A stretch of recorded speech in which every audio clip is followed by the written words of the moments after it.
The Imbizo seeks to strengthen government's efforts in the implementation of the government program of action as well as government's monitoring and evaluation system. Encouraged by the youth here in Ga-Maja, they've been able to express what they want and what they think they can do. And they've challenged us that most of them are not exposed. They don't come from big cities like Johannesburg, Durban, and so on. And we've taken the challenge. We're saying to them that we are ready to unearth that talent. Because as government, particularly arts and culture, we have a vehicle which is going to be assisting those who are doing their debut recordings, their debut poems, and so on, so that from there they are able to go from strength to strength. For more on that story, we are joined by our reporter, Philani Phakgadi. Good afternoon to you, Philani. Could you give us some insight into what the Imbizo is all about and what exactly it aims to achieve? Well, thank you very much, Pearl, and good afternoon to the viewers. Yes, the Imbizo basically was just aimed at addressing challenges which the young youth, or should I say the youth of the province face.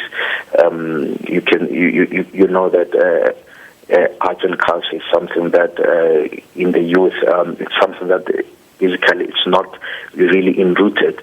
So these kind of programs are aimed at talking to the youth, telling them about programs of which they can engage themselves in, and also listening to their challenges of why they are not engaged in those particular programs, and how the government can try to make sure that they help, or they put an aiding hand into helping them in getting or being part of programs, arts and culture programs in particular.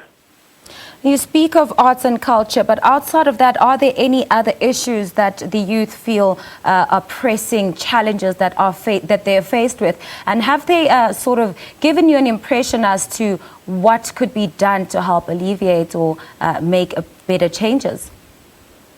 Yes, some of the challenges which were pointed out by the youth at Ga-Maja is that they need a place where they could work, or they need a place where they could go and move away from the bad things which are in our world or day to day. They need a theater, and they need funding to make sure that some of their programs which they initiate, they are well propelled by proper funding and so on.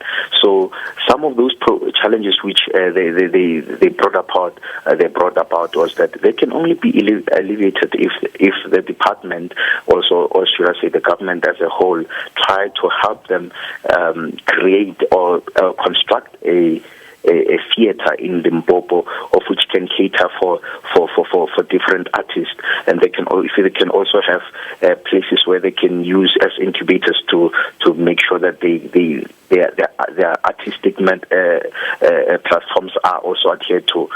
And yeah, all these things can only be realized if the department helps them, as the youth have put it. So we having listened to them, they say that they want funding as well.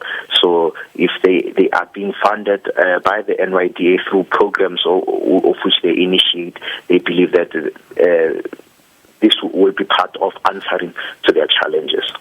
And Philani, do we know what the government's program of action will be to help address these challenges?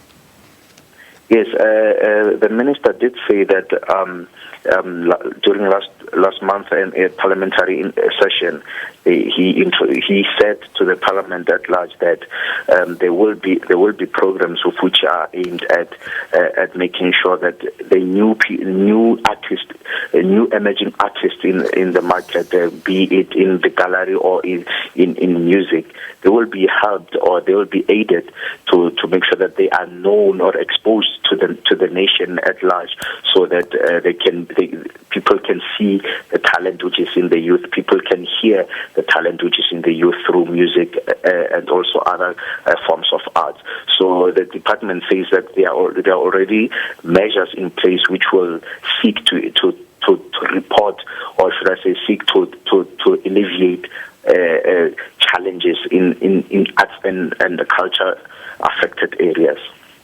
That was our reporter Pelani Pahadi speaking to us about the Imbizo that is a part of the build-up for Youth Month. KwaZulu-Natal Police